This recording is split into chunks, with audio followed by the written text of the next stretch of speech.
Hello दोस्तों, कैसे हो आप लोग। ये शूट है 24 अक्टूबर करवा चौथ के दिन का। और सुबह सुबह 5 बजे हम उठे हैं, मैं और मम्मी। ये है मेरी मेहंदी जो मैंने एक दिन पहले लगवाई थी। हमेशा मैं खुद से ही मेहंदी लगा लेती हूँ वैसे, पर इस बार बाहर से लगवाई। और बहुत सिंपल सी थोड़ी सी लगवाई, और मम्मी और मैं सुबह उठे हुए हैं अभी सरगी करने के लिए। और इस व्लॉग में आपको देखने को मिलेगा कि हम पंजाबी स्टाइल में कैसे पूजा करते हैं, सब काम करते हैं। और एक जो रस्म हमारे यहाँ है वो ये कि करवा चौथ के दिन, जिस दिन फास्ट होता है, उस दिन सुबह सुबह उठ के सूरज निकलने से पहले हम सरगी करते हैं। सरगी में क्या क्या होता है वो मैं भी अभी आपको दिखाऊंगी। सरगी मतलब जो हमारी सास होती है या जो भी घर की बड़ी जो फीमेल होती हैं, वो अपनी बहू को कुछ सामान देती हैं। ये 5 या 7 इसमें चीजें होती हैं, और खाने की चीजें होती हैं जो बहू सुबह सुबह खाती है सरगी में। और फिर सारा दिन कुछ नहीं खाते पीते और फास्ट रखते हैं। यहाँ पे मम्मी ने मुझे थोड़ा थोड़ा सा सामान इसलिए रखा है क्योंकि मैंने खुद उनसे कहा था कि प्लीज थोड़ा थोड़ा ही सामान देना, क्योंकि ये जो सामान है वो मैं ही खाऊंगी, आगे और कोई नहीं शेयर मेरे साथ कर सकता। तो इसीलिए मैंने थोड़ा थोड़ा ही उन्हें बोला रखने के लिए, अदरवाइज वो हमेशा भर भर के दे देती हैं और मुझे बहुत दिनों तक फिर उसे रख के रखती हूँ। खराब भी हो जाता है। पिछली बार ये फेनिया जो है वो खराब हो गई थी। ये जो अभी मैंने बोल में दिखाया आपको, ये फेनिया है। ये हम फीकी फेनिया लेते हैं और इसे दूध में बना के खाया जाता है। और मैं ये बस करवा चौथ के दिन सुबह शगुन में, क्योंकि ये खाई जाती है तभी खाती हूँ। अदरवाइज ये मुझे वेस्ट ही जाती है। तो इसीलिए मैंने इस बार कहा कि बहुत ही थोड़ा थोड़ा सा सामान देना। और फिर अभी भी इस वक्त भी ये इस सेम प्लेट में जो सामान रखा है वो मेरे घर में बचा हुआ रखा है, ये अभी तक फिनिश नहीं हुआ है। तो इसीलिए मैंने मम्मी को बोला कि इस प्लेट में थोड़ा थोड़ा ही रखना, जो एज अ सर के आप देते हो। बाकी आपको कुछ भी देना तो अलग से दे देना। पैसे जो इस प्लेट में आपको दिखे, वो एक्चुअली हमारे यहाँ सास सरगी के साथ में कुछ कपड़े भी बहू को देती है। और हमेशा मैं अपने लिए कुछ कपड़े खरीद लेती थी, कोई सूट खरीद लेती थी। एक बार मम्मी ने मुझे शॉल दिया था, तो खरीद लेती थी और मम्मी उसका खुद पे कर देती थी। पर इस बार कुछ ऐसा हुआ कि हम बहुत बिजी थे, हम अपने रिलेटिव्स के यहाँ बैक टू बैक गए। इससे पहले करवा चौथ से एक दिन पहले पूरा दिन हम बाहर रहे, और बहुत ज़्यादा हम थके हुए थे। तो इसीलिए बहुत ज़्यादा कुछ ना शॉपिंग करी ना कुछ किया, बहुत ही सिंपल तरीके से इस बार हमने सेलिब्रेट किया, आपस में ही किया। अदरवाइज अगर आपने मूवीज़ वगैरह में देखा होगा, वो बिल्कुल हमारे जैसा ही करवा चौथ करते हैं। बहुत सारी फीमेल साथ में इकट्ठा होती हैं और साथ में कथा वगैरह करती हैं। तो बहुत धूमधाम से हम हमेशा मनाते थे, बहुत सारे लोग इकट्ठा होके। लेकिन पिछले 2 बार से, मतलब इस बार और पिछली बार, ऐसा हुआ कि कोरोना की वजह से, लॉकडाउन की वजह से सिर्फ मम्मी और मैं, हम लोग घर में ही मनाते हैं अब, बाहर नहीं जाते हैं। और आगे मैं आपको दिखाऊंगी शाम को हमने पूजा भी कैसे करी। और अभी फिलहाल हम कर रहे हैं अपनी बातें कर कर के सरगी को एंजॉय। और हम दोनों ही एक दूसरे को कहते रहते हैं कि और खा लो और खा लो और खा लो। बहुत ज़्यादा भूख सुबह सुबह नहीं होती है, बस थोड़ा थोड़ा, क्योंकि ये शगुन होता है। जो भी सरगी में चीज़ें मिलती हैं 5 या 7, वो मुंह ज़रूर लगानी होती हैं। चाहे आप एक काजू एक बादाम ही खाओ या थोड़ी सी मिठाई ही खाओ, एक टुकड़ा, पर खानी ज़रूर होती है। क्योंकि मुझे इस बार कोई कपड़े नहीं मिले, तो इसलिए मुझे पैसे मिले हैं कि मैं अपनी पसंद का उससे कुछ भी ले लूं।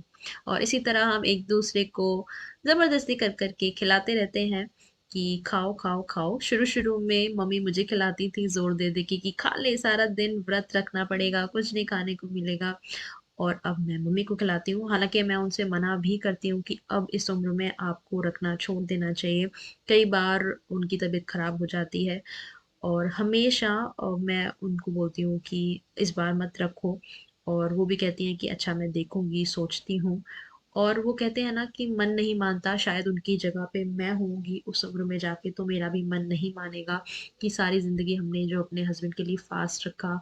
और एक अंदर से एक श्रद्धा जुड़ी होती है, तो वो नहीं छोड़ी जाती चीज।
हम लोगों ने कथा सुन ली है और हम अब बाकी की विधि कर रहे हैं।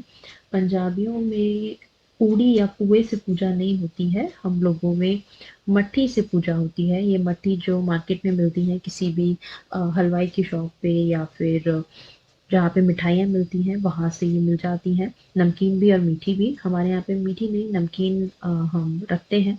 और जो हमारी थाली होती है उसको हम सारी फीमेल्स आपस में मिलके आपस में घुमाते हैं और ये 7 बार घुमाई जाती है। अपनी थाली अपने पास आ जाए मतलब एक चक्कर वो पूरा हुआ और ऐसे ही 7 बार वो फिराई जाती है और उसे फिर माथे से लगा के फिर आगे की विधि होती है।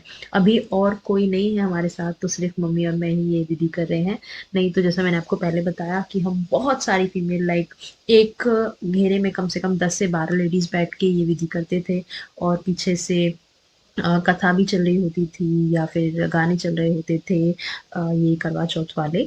तो बहुत ही मज़ा आता था, लेकिन अब घर में ही करनी पड़ती है। और इस पूजा के बाद ज़्यादा मैं कुछ शूट नहीं कर पाई और ना ही ज़्यादा आपको दिखा पाऊँगी क्योंकि मौसम जो है वो बहुत ज़्यादा ख़राब हो गया था और उसकी वजह से बहुत ही मुश्किल से हम लोगों ने व्रत खोला है। आंधी, तूफ़ान और बारिश थी यहाँ पे, तो चंद्रमा के आने का कोई सवाल ही नहीं था। तो हम लोगों ने काफ़ी टाइम वेट किया और उसके बाद जैसे सब लोगों ने तोड़ा कि शिव जी के जो सर पे चंद्रमा होता है उसे देख के मन में ध्यान करके चंद्रमा का एक जो मंत्र होता है उसे पढ़ के और फिर उसी दिशा में जिस दिशा से चंद्रमा आता है हमें दिखता है, यहाँ इसी गेट के बाहर हम हमेशा यही पूछते थे और यहीं पे फिर हमने अर्घ दिया और अपना जो फास्ट है वो फिर आगे हमने खोल लिया। ये देखो इतनी तेज़ हवा थी कि मेरा दिया भी बुझे जा रहा था और अब हम खाना खा रहे हैं। एक बात मैं आपको बता दूँ कि हमारे यहाँ पे इस दिन घर में खाना नहीं बनता है। ये बोला जाता है कि चाकू नहीं चलाते हैं फास्ट रख के, तो इसलिए हमेशा से हम लोग बाहर से ही खाना मँगवाते हैं और ये जो काली वाली दाल मखनी ये ज़रूर खाई जाती है हमारे यहाँ, तो इसे ज़रूर खाना होता है व्रत खोलने के बाद। तो हम सारे मिलके चेंज कर लिया है और हम अब अपना डिनर एन्जॉय कर रहे हैं। काली वाली दाल है, पनीर है, लच्छा पराठा है, नान है और इसी के साथ मैं ये ब्लॉग यहाँ ख़त्म कर रही हूँ। आई नो आप लोगों को भी बहुत सारी उम्मीदें होंगी और आगे पूजा वगैरह देखने की, कैसे हमने व्रत खोला। पर मन इतना ख़राब हो गया था कि ज़्यादा मैं शूट नहीं कर पाई और उसके लिए माफ़ी। और अगली बार ज़रूर कोशिश करूँगी कि और भी अच्छे से बाकी सब चीज़ें आपको दिखाऊँ। ऐसे ही हमारे साथ बने रहिए, हमारे व्लॉग्स एन्जॉय करते रहिए और हमारे चैनल को कर लेना सब्सक्राइब। मैं चलती हूँ, मिलूँगी आपसे अगले व्लॉग में। Bye bye.